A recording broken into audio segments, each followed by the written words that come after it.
Que le Seigneur vous bénisse. Je salue la présence de tout un chacun de nous. C'est une bénédiction de notre part d'être dans la présence de Dieu. Alors, je vais inviter mes frères, mes sœurs à ouvrir la parole de Dieu dans le livre de Jean. Sachant que lorsque nous lisons l'évangile de Jean, qui est Jean? Jean, il fait partie des disciples qui ont marché avec le Seigneur Jésus-Christ. Jean, fils de Zébédée, on l'appellera, vous remarquerez que dans les livres de Jean, on n'appelle pas Jean par son prénom, mais au contraire, on l'appelle les disciples que Jésus aimait. Donc, les historiens disent que c'est par humilité que Jean n'a pas voulu se présenter étant que Jean, mais lorsque vous lirez que les disciples que Jésus aimait, sachez qu'on parle de Jean. Et Jean fait partie de ces trois disciples qui vraiment avaient l'amour de Christ.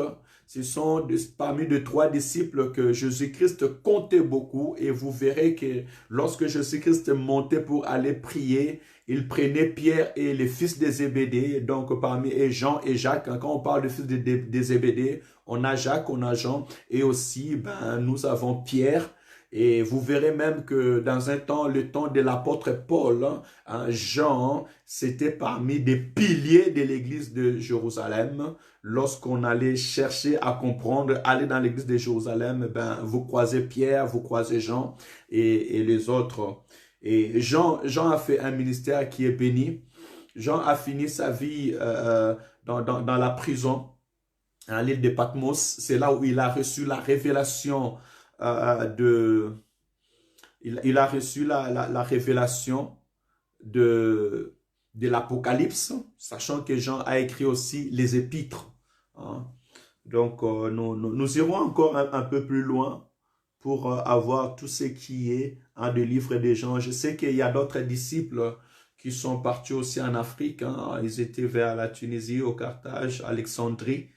Nous verrons par la grâce de Dieu avec des recherches, je vous donnerai plus de détails, surtout avant la mort de Jean. J'aimerais bien savoir jusqu'où il était, mais ce qui est sûr et certain, Jean s'est retrouvé prisonnier dans l'île de Patmos, et l'histoire nous dit que Jean, même lorsqu'il prenait la révélation, il était aveugle. Donc dans la révélation, ce sont ceux qui étaient à côté de lui qui l'ont écrit en ces livres. Voilà ce que nous pouvons dire pour l'introduction de ces livres. Et les livres de Jean, c'est le livre que nous encourageons aux frères et sœurs de pouvoir les lire, surtout ceux qui font la formation biblique, les affermissements plus particulièrement. Pourquoi? Parce que les livres de Jean, elle vient se présenter comme aussi les livres de Genèse. Là, dans l'introduction, vous allez voir, dans les livres de Genèse, on dit que le commencement, Dieu créa le ciel et la terre. Et Jean aussi commence dans ce sens, au commencement était la parole. Donc il est très important, dans les livres de Jean, Jésus-Christ se révèle. Quand vous verrez vers Jean 17, Jean 15, Jean 14, la révélation du Seigneur Jésus-Christ, où il parle du Saint-Esprit. Et Jean fait partie des évangiles qui révèlent plusieurs choses dans les détails par rapport à d'autres disciples qui ont écrit, par exemple, Matthieu. Jean nous augmente la connaissance par rapport au livre de Matthieu, parce que nous avons dit que Matthieu a voulu présenter Jésus-Christ comme un roi qui est venu sur la terre, parce qu'il nous a donné la lignée du Seigneur Jésus-Christ, pour nous montrer que Jésus-Christ est de la lignée de David. Mais par contre, Jean ici vient nous révéler Jésus-Christ comme Dieu qui a commencé depuis l'éternité et est venu sur la terre des hommes pour le salut de l'humanité. Nous allons donc commencer à lire Jean chapitre 1er. Bénis-nous Seigneur en ce moment. Au commencement était la parole, et la parole était avec Dieu, et la parole était Dieu. Elle était au commencement avec Dieu. Toutes choses ont été faites par elle, et rien de ce qui a été fait n'a été fait sans elle. En elle était la vie, et la vie était la lumière, et la vie était la lumière des hommes. La lumière, lui, dans les ténèbres, et les ténèbres ne l'ont point reçue. Je vais m'arrêter un petit peu là, parce que ça, c'est l'introduction de Jean. Et vous voyez bien, lorsque Jean introduit, il dit au commencement était la parole et la parole était avec Dieu et la parole était Dieu. Elle était au commencement avec Dieu. Et nous allons directement, par exemple, dans le livre de Genèse, chapitre 1er, pour nous relater comment est-ce que Jean, parce que la parole que Jean est en train de nous dire, c'est une personne. Jésus-Christ de Nazareth, lui qui a créé toutes choses. Et vous verrez directement dans le livre de Genèse, le livre de Genèse nous parle aussi dans le même sens. Sachant que le livre de Genèse, c'est le livre de la révélation, hein, parce que c'est une révélation que Dieu a donnée à Moïse. Ça, c'est très important de savoir. Moïse est né plusieurs années après le livre de Genèse, mais l'Éternel lui a révélé, lui a donné la révélation du commencement et Moïse nous a écrit. Donc c'est Moïse qui a écrit les 4 premiers livres de la Bible dont on appelle le Pentateuque. Genèse chapitre 1er, regardez, au commencement Dieu créa le ciel et la terre. La terre était informe et vide et il y avait des ténèbres à la surface de l'abîme et l'Esprit de Dieu s'est mouvé au-dessus des eaux. Dieu dit que la lumière soit et la lumière fit. Et vous verrez que selon tous les versets qui vont suivre, on rappellera dans Genèse chapitre 1er que Dieu dit, Dieu dit, Dieu dit. Et cette parole créatrice, comme l'Esprit me pousse à dire, cette parole créatrice qui attirait en existence ce qui n'existe pas, ici Jean vient nous révéler que cette parole que nous retrouvons à Genèse, cette parole qui, lorsque Dieu, dans son conseil, constata, quand je dis le conseil de Dieu, c'est qu'entre Dieu lui-même, Dieu, Père, Fils et Esprit, lorsqu'il constata qu'il n'y avait que le ténèbre et qu'il a voulu qu'il y ait la lumière sur la terre, la Bible nous dit que Dieu dit. Et cette parole qui est sortie, c'est cette parole qui a mené en existence la lumière, c'est cette parole qui a mené en existence toutes les astres lumineux, c'est cette parole qui a mené en existence le sec dans le mer, vous savez. Et cette parole-là fit fait chair et elle habita au milieu de nous. Hein, c'est cette parole qui est la lumière des hommes. J'aimerais dire à une personne ce soir que la parole que nous écoutons aujourd'hui, cette parole qui a été depuis le commencement, c'est la parole qui a rendu en existence ce qui n'existe pas sur la terre des hommes.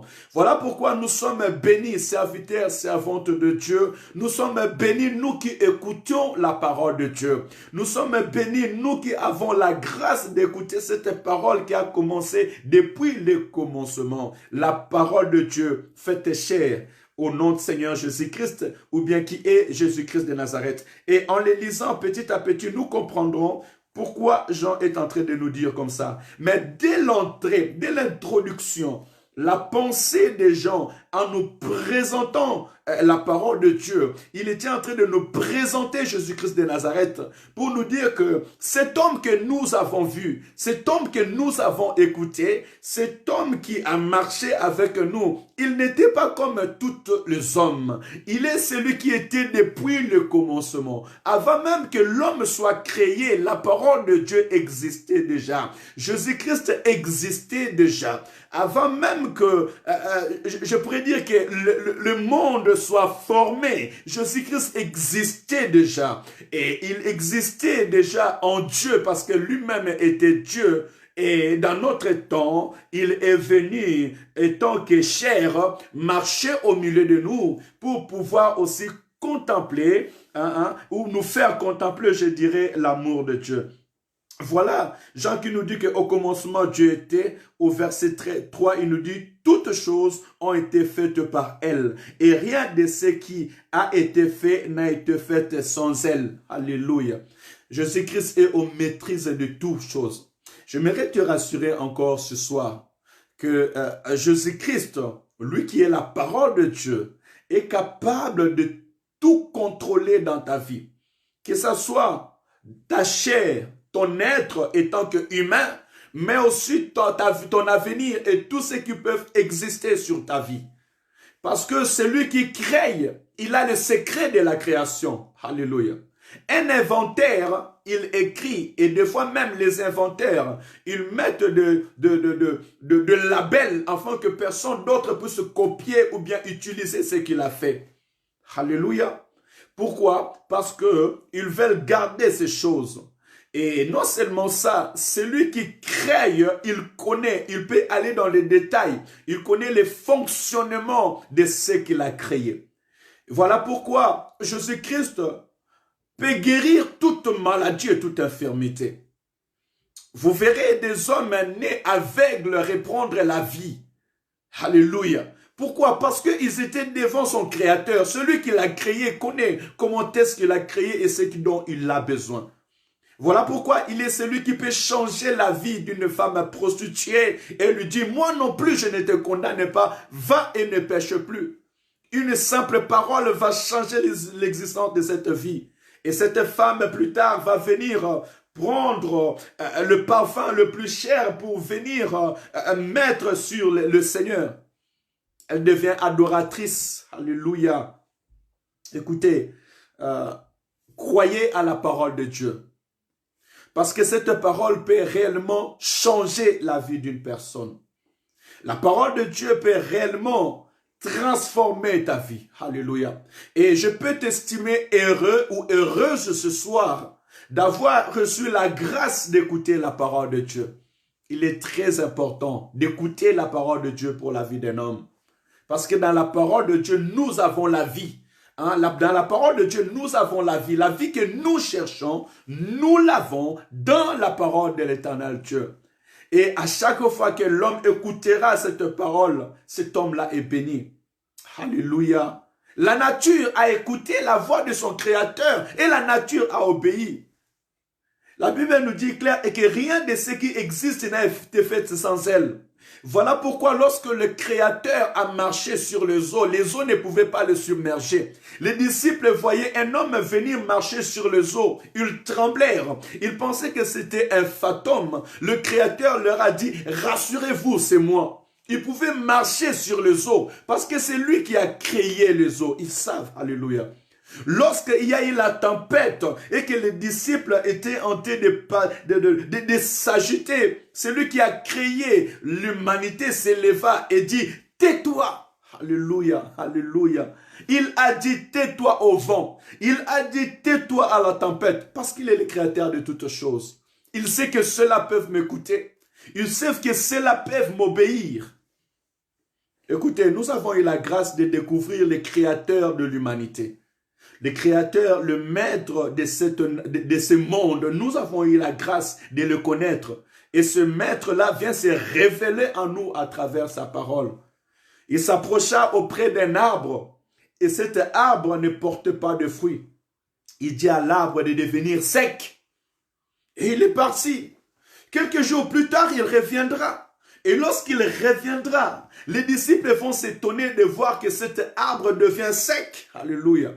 Pourquoi? Parce qu'il est le créateur de l'humanité. Il est le créateur de l'univers. Il sait comment parler à l'arbre, parler à la nature. Et cette nature est sous son autorité. Alléluia. En Israël, les souverains sacrificateurs avaient l'habitude de renvoyer des personnes. Lorsque tu as la lèpre, on te met en écart.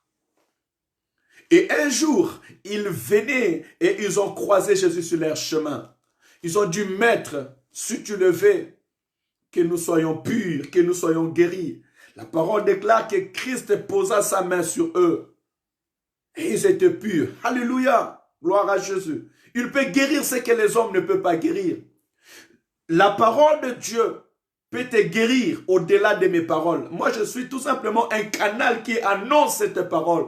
Mais si cette parole, tu les saisis, elle vient donner la vie à ton corps, à ton âme, à ton esprit. Elle vient donner la vie. Parce qu'en elle, il y a la vie. Alléluia. Est-ce que le Seigneur bénit une vie ce soir au nom du Seigneur Jésus-Christ?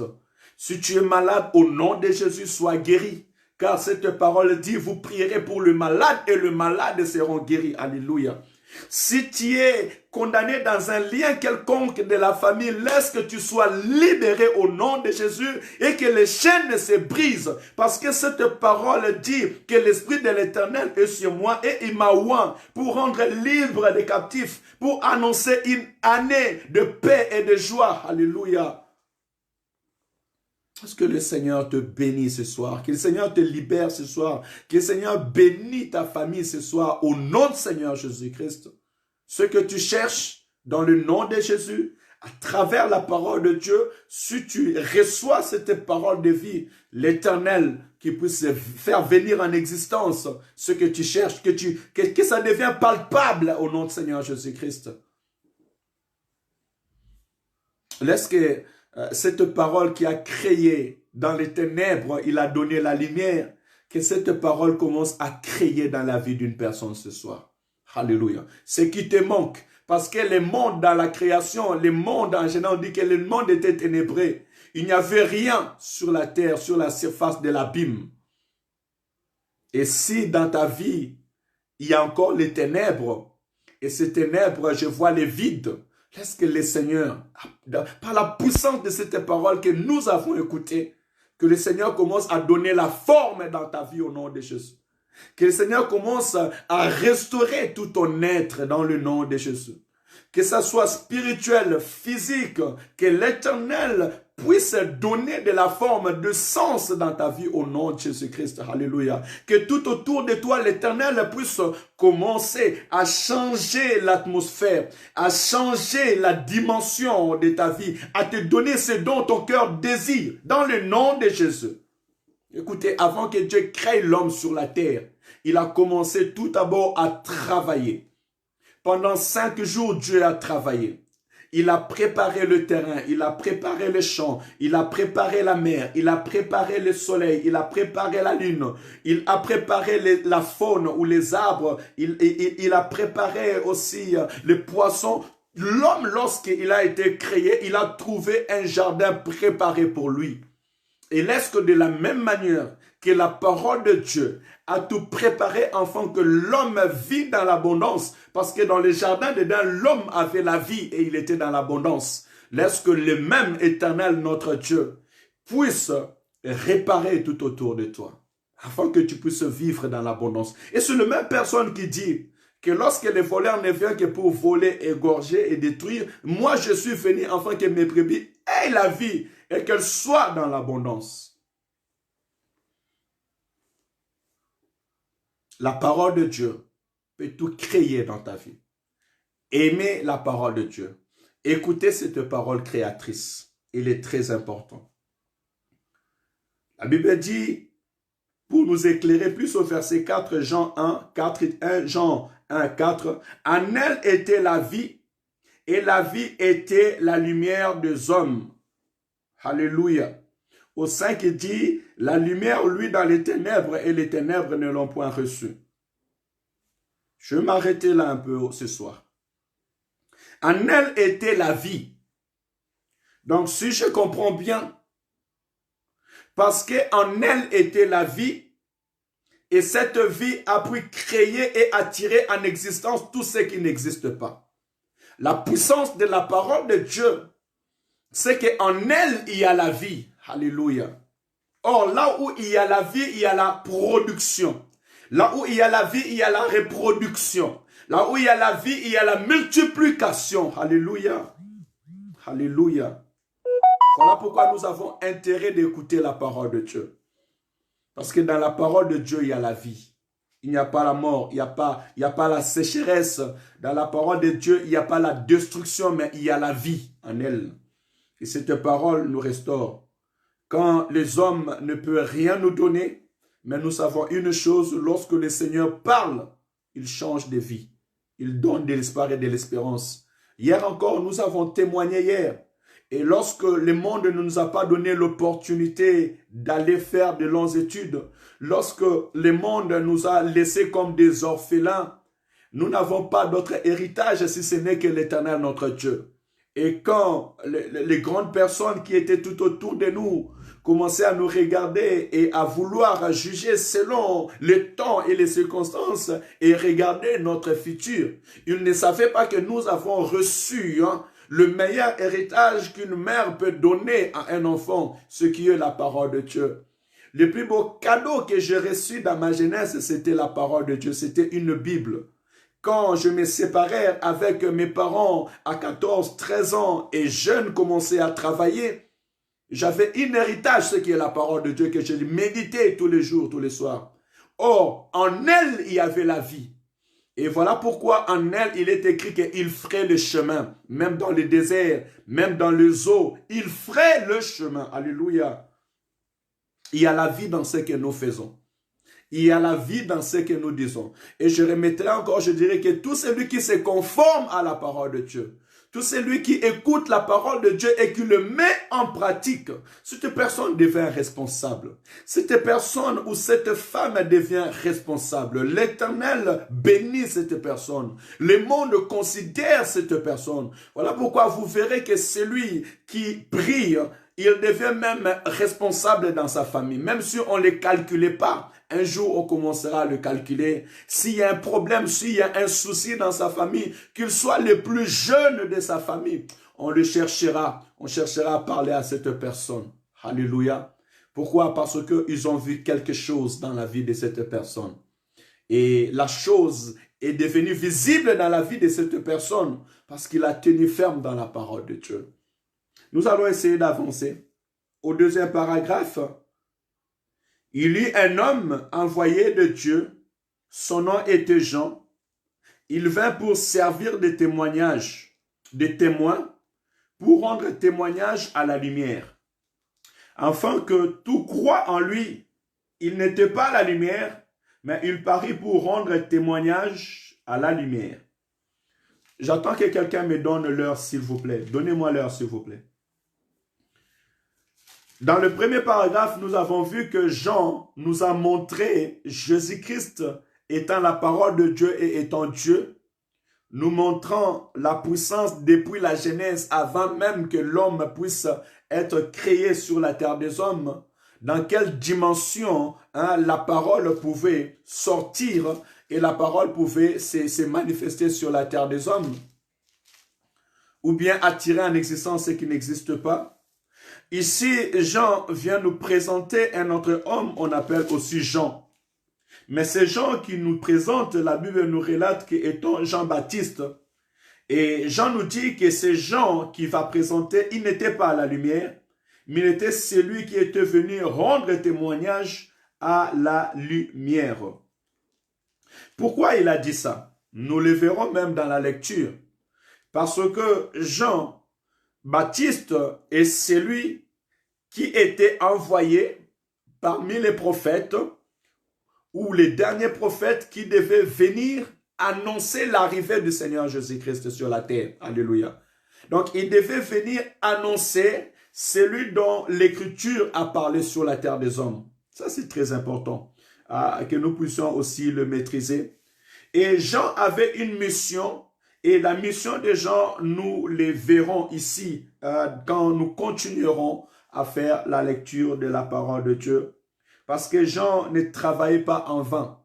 Alors pourquoi je dirais que serviteur, servant de Dieu, maman, papa, mon frère, ma soeur, étant homme envoyé sur la terre des hommes, Dieu a envoyé des personnes avec des missions particulières. Mais le meilleur, c'est ce que Dieu a écrit pour ta vie. Et fais l'effort de ne pas passer outre ta pensée. Si je témoigne le nom de Jésus aujourd'hui, gloire soit rendue à lui parce qu'il a voulu que je puisse témoigner son nom, annoncer le nom de Jésus avec assurance. Et c'est aussi qu'a été ma révélation. Et notre devoir, si je pourrais tirer leçon dans ce paragraphe, est que Jean avait un seul rôle dans sa vie, c'est témoigner de la lumière, rendre témoignage du Seigneur Jésus-Christ. Pourquoi? Parce que le monde a besoin qu'ils puissent savoir ou recevoir un témoignage. J'irai même plus loin parce que l'apôtre Paul va aussi nous parler de ces choses. Quand l'apôtre Paul est en train de nous parler que comment les gens vont écouter la parole si personne ne leur dit. Et comment on leur dira s'il n'y a point d'envoyé, j'aimerais dire que ta famille a besoin de recevoir un témoignage. Tes amis ont besoin de recevoir un témoignage. Nos frères, nos proches ont besoin de recevoir un témoignage. Et ce témoignage, c'est à notre responsabilité de le faire.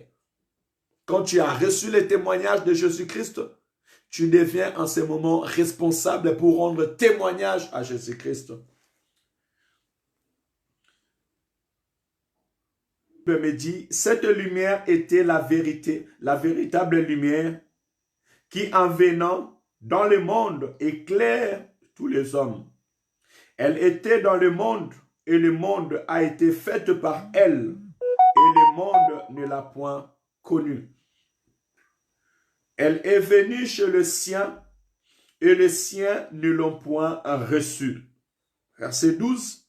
Mais à tous ceux qui l'ont reçue, à ceux qui croient en son nom, elle a donné le pouvoir de devenir enfants de Dieu, lesquels sont nés non de sang, ni de la volonté de la chair, ni de la volonté de l'homme, mais de Dieu. Je vais m'arrêter là.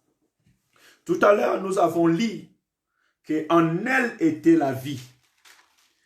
Et lorsque nous disons en elle était la vie au verset 4 de 1 Jean, elle nous a dit, et la vie était la lumière des hommes. Mais ici, nous voyons la puissance et la capacité de cette lumière et l'action qu'elle peut faire sur la terre des hommes. La plus grande mission. On dit que cette lumière, lorsqu'elle est venue sur la terre, et lorsque je parle de la lumière, je parle de Jésus-Christ lui-même. Et je vois déjà, Jean est en train de nous présenter Jésus-Christ étant la parole de Dieu. Et cette parole est aussi lumière parce qu'elle vient pour éclairer la vie de l'homme. C'est tout simplement pour nous dire que l'homme qui ne vit pas avec la parole de Dieu, cet homme vit dans les ténèbres spirituelles. Alléluia. Puisque la parole est créatrice et dans la parole il y a la vie, celui qui refuse la parole de Dieu refuse la vie. Et celui qui n'a pas le Fils de Dieu ou celui qui n'a pas la parole de Dieu n'a pas la vie en elle. Nous allons aller tout doucement. Et en même temps, on me dit que cette lumière est la lumière des hommes. Donc, si tu refuses cette lumière, dans ta vie, tu vivras dans les ténèbres spirituelles. Voilà pourquoi vous verrez plusieurs personnes quand ils refusent la parole de Dieu. Parce qu'il y a des personnes qui écoutent la parole de Dieu qui la refusent. Et qui ne l'acceptent même pas parce qu'ils veulent vivre selon les ténèbres. Tu ne peux pas prétendre être dans la foi si tu rejettes la parole. Tu ne peux pas prétendre marcher dans la foi, marcher dans la croyance en Dieu si tu refuses cette parole. Parce que la parole que nous écoutons, c'est en elle que nous avons la vie. Et cette vie nous permet même de marcher dans la foi parce que la foi est une ferme assurance aux choses qu'on espère. Une démonstration de ce que nous ne voyons pas. Qu'est-ce que j'espère? J'espère que j'ai la vie et j'espère que demain, au retour de Christ, je verrai le Seigneur dans la gloire. Et cette parole me donne des directives, me dit que je dois marcher dans la persévérance, dans l'obéissance au commandement et dans la foi en Jésus-Christ. Donc, toutes ces trois choses que je viens d'énumérer maintenant, soit la persévérance, soit l'obéissance au commandement et soit la foi, ces trois paroles, je les reçois et je prends la connaissance à travers la parole de Dieu. Si donc je n'ai pas la lumière de cette parole, je ne peux pas vivre selon la richesse ou la vie que donne cette parole. Mais regardez la plus grande vie que cette parole nous donne et nous allons nous arrêter là. Il dit ces choses. Elle est venue chez le sien et les siens ne l'ont point reçue. Cette parole créatrice dès le commencement est venue sur la terre des hommes. Et encore là, il ne nous présente pas Jésus. Mais il nous présente plutôt celui qui a été depuis l'éternité. Et je parlerai même de l'éternel. Mais il dit à tous ceux qui l'ont reçu, à ceux qui ont cru en son nom, il leur a donné le pouvoir de devenir enfants de Dieu, lesquels sont nés non du sang, ni de la volonté de la chair, ni de la volonté de l'homme, mais de Dieu. Ton mari, s'il n'a pas Jésus-Christ, il n'est pas enfant de Dieu, il est créature de Dieu. Ta femme, si elle ne croit pas en Jésus, elle est créature de Dieu, mais elle n'est pas enfant de Dieu. Ton frère, ta jumelle, si elle n'a pas reçu Jésus-Christ dans sa vie, elle reste créature. Tous nous sommes créatures. Quand tu entres dans les trames, tu vois les créatures de Dieu. Quand tu vas dans une salle de fête, de mariage, tu vois les créatures de Dieu. Tout le monde est créature de Dieu. Mais nous devenons enfants de Dieu. Et ça, c'est la vie qui nous donne la parole qui a été depuis le commencement. Puisque cette vie est dans la parole, lorsque nous recevons cette vie, lorsque nous recevons Jésus-Christ de Nazareth, c'est en ce moment que nous devenons enfants de Dieu. Ça aussi, c'est la plus belle des choses que Dieu a pu faire sur l'humanité et sur la terre des hommes. Voilà pourquoi nous encourageons, frères et sœurs, nous qui avons reçu Jésus-Christ dans notre vie comme Sauveur et Seigneur. Cette parole nous dit, crois en Jésus, tu seras sauvé, toi et ta famille. Prions pour nos frères, prions pour nos sœurs, prions pour l'os de nos os, prions pour nos descendances, prions pour nos frangins, afin que tous ensemble nous devenons enfants de Dieu. Parce que nous verrons plus tard que tout cela a des raisons d'être. Mais ce qui est sûr et certain, cette parole qui a amené en existence ce qui n'existe pas, cette parole qui a tout créé, est venue donner une vie dans l'homme. Parce que l'homme est créature de Dieu. Mais cette parole est venue donner l'accès à un homme de devenir enfant de Dieu. Voilà pourquoi nous disons toujours que dans les affermissements, lorsque quelqu'un vient à Christ, il y a plusieurs choses qui se passent dans sa vie. Non seulement que ses péchés sont pardonnés, parce qu'avant de devenir enfant de Dieu, l'on doit croire en Jésus-Christ, lui recevoir dans sa vie comme son sauveur et Seigneur. Croire qu'il est venu sur la terre des hommes, mourir à la croix, comme un don de Dieu qui manifeste l'amour de Dieu pour le pardon de l'humanité. Et celui qui les reçoit, en ces moments, Christ viendra vivre en lui. Vous verrez dans le livre de 1 Jean, la Bible déclare que la vie est dans le Fils. Et celui qui a le Fils a la vie, et celui qui n'a pas le Fils de Dieu n'a pas la vie. Donc, puisque nous recevons Jésus-Christ dans notre vie, en ce moment, nous obtenons ce pouvoir de devenir enfant de Dieu. Et tu es béni, mon frère, tu es béni, ma soeur. Parce que ça, c'est une qualité que les mondes n'ont pas. Il peut être directeur, il peut être PDG, il peut être un chef de banque, il peut être président de la République, il peut être président du Sénat, il peut avoir la plus belle femme, il peut avoir les plus beaux garçons, il peut avoir la plus belle de voitures. S'il n'a pas reçu Jésus-Christ dans sa vie, il n'est pas enfant de Dieu. Or, ceux qui hériteront, ce sont les enfants. Alléluia. L'héritage nous est préparé et ceux qui hériteront cet héritage, ce n'est que les enfants. Et ça aussi, c'est très important. Un étranger n'hérite pas. Mais c'est ceux qui deviennent des enfants ou ceux qui sont des enfants qui héritent ces choses. Et voilà pourquoi cette parole est en train de travailler et de parler en ce moment. La parole me dit, si tu reçois Jésus-Christ comme ton sauveur et Seigneur, il te recevra, il pardonnera tes péchés et tu deviendras enfant de Dieu. Il est capital. Nous allons nous arrêter par là aujourd'hui. Je pense que je dois avoir fait l'heure. Ça doit me donner 45 minutes à peu près que j'étais en parole. Que le Seigneur vous bénisse abondamment. Nous allons continuer ainsi et laissons apprendre ce soir et que Jean veut nous montrer que Jésus-Christ était depuis le commencement. La parole qui a été dite depuis la jeunesse, elle s'est manifestée au milieu des hommes. Jésus-Christ est Dieu. Pour ceux qui se posaient encore la question, la Bible fait nous révéler encore ce soir que Jésus-Christ est Dieu. Il a tout créé et nous avons pu énumérer quelques faits qui nous montrent qu'il est Dieu. Et l'autre me vient en esprit. Il a ramené Lazare à la vie 4 jours après sa mort. Il a dit Lazare sort et Lazare est sorti. Alors je ne sais pas quel est le problème que tu as ce soir qui peut dépasser 4 jours d'un homme qui est mort. Voilà pourquoi si tu crois ce soir, tu verras la gloire de Dieu. Peu importe les circonstances de ta vie. Crois en Jésus-Christ. Dis Seigneur, je sais que tu es capable de guérir, de sauver, de restaurer.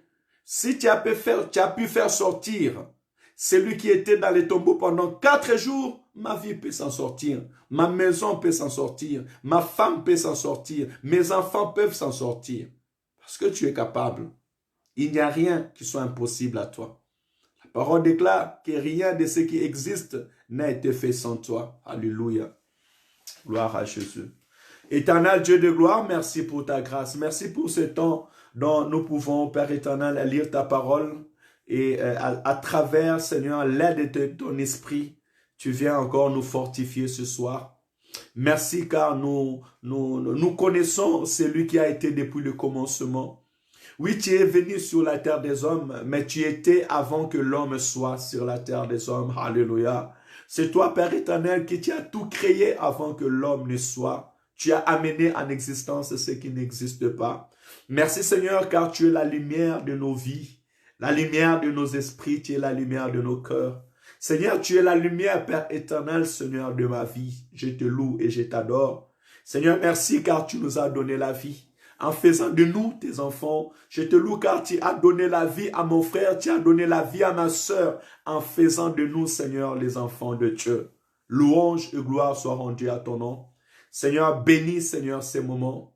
Et si parmi nous, il y a quelqu'un qui n'a pas accepté Jésus-Christ comme Sauveur et Seigneur dans sa vie, mais qui a eu la grâce d'écouter cette parole, je t'encourage à recevoir cette parole, à recevoir la vie qui est dans cette parole. Et cette vie transformera ton être.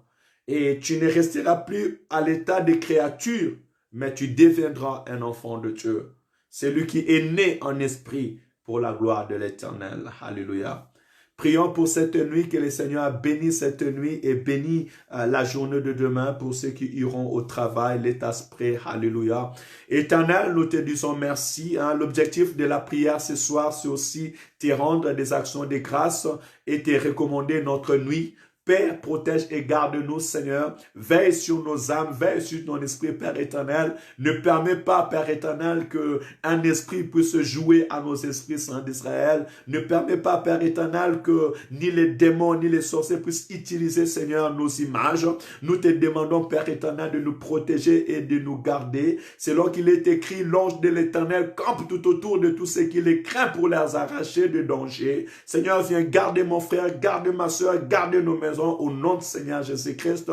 Papa, combat pour nous, Père éternel, le combat de la nuit. Quand nous dormons, Père éternel, Seigneur, combat pour nous, Père Saint. Au nom de Seigneur Jésus-Christ, qu'aucune puissance du monde des ténèbres, aucune force du mal, Père éternel, ne puisse agir, ni dans nos vies, ni dans nos maisons, dans le nom de Jésus, qu'ils n'aient pas accès, que celui qui cherche à s'aimer une mauvaise sémence ne trouve pas la place, ni dans nos maisons, ni dans nos vies, ni dans la vie de nos enfants, au nom de Seigneur Jésus-Christ. Seigneur, je m'aimerais prier ce soir, déclarer la guérison dans nos vies, la guérison dans nos foyers, la guérison dans la vie, Père éternel, Seigneur, de mes frères et sœurs, pour tous ceux qui sont en train de prier maintenant. Seigneur, tu nous as dit que tu es celui qui amène en existence ce qui n'existe pas, et tous ceux qui existent ont été créés par toi. Seigneur, ce que mon frère manque, ce que ma sœur manque, ce que ma maison manque, manque. Seigneur, je te prie, Père éternel, Seigneur, de l'attirer en existence.